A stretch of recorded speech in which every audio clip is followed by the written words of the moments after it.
So this is just a very short note to any of the YDS students watching to say that you're loved and that I'm praying for you. So I brought the YDS 2019 to 2020 student directory home with me, and I'm using that to go through each of you by name, because actually I think probably that's the most helpful thing I can do right now, is to be praying for each one of you.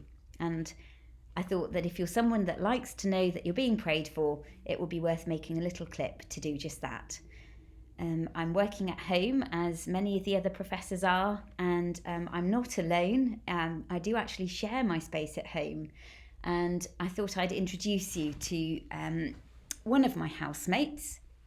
So this particular housemate is called Cora, and Cora is not overly interested in supporting the YDS students, I have to say.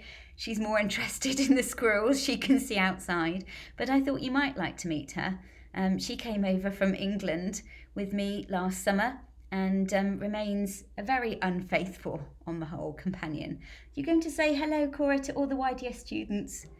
I can only apologise for that. For anyone who knows me, I'm not great with technology, so this isn't going to be smart or flashy, but I simply wanted you all to know that you're loved and that we're thinking of you, and to not feel too dreadful. And I have to say, this isn't an official word from Yale in any way, shape or form, but to not feel too dreadful if for the following couple of weeks you're not overly productive. Success can take many forms in times like this, and it might be for you that success looks like getting up, showering and putting on something other than pyjamas, simply so that you maintain some degree of normality. And if that's as successful as you can be, then pat yourself on the back and say well done. If this isn't the time for you to do your best work, then please don't feel bad about that, because I think for all sorts of reasons this isn't the best time for a lot of us, and it's okay to just do what you can do. So as much as possible, keep some level of routine up, because that's good, as we all know, for mental health, and where possible, be in contact with other people. But don't beat yourselves up if your paper plans have gone down the drain, because it's just not practical at the moment to aim to be brilliant, in my opinion. Now, one other thing I wanted to share with you is a little thought from Evagrius.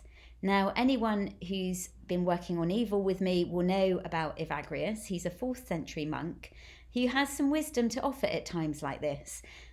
He spends a whole book talking about what we can say to the bad thoughts that come in and plague us at times like this. But there was one that was particularly pertinent that I thought was rather fun. So bear in mind, he's a monk who lives in a cell. And he says, against the thought that urges us to find another cell, because the one that we're in is just awful, it's too humid, and maladies of all sorts come from it. Say to that thought, this is my resting place. I will choose to stay here. And that comes from Psalm 132. And the little quote is from Talking Back, Book 6. As much as you can, make decisions and choices. There's something very disempowering about having a lot of autonomy taken away from you. And so where it's possible, do something that you choose to do. And that might be simple. It might be a little bit more extravagant. But where you can, make good decisions. And I will stop now because I'm getting preachy, but this comes with all my love. If any of you find this particularly helpful, I'm very happy to do it again. But for now, take care. God bless.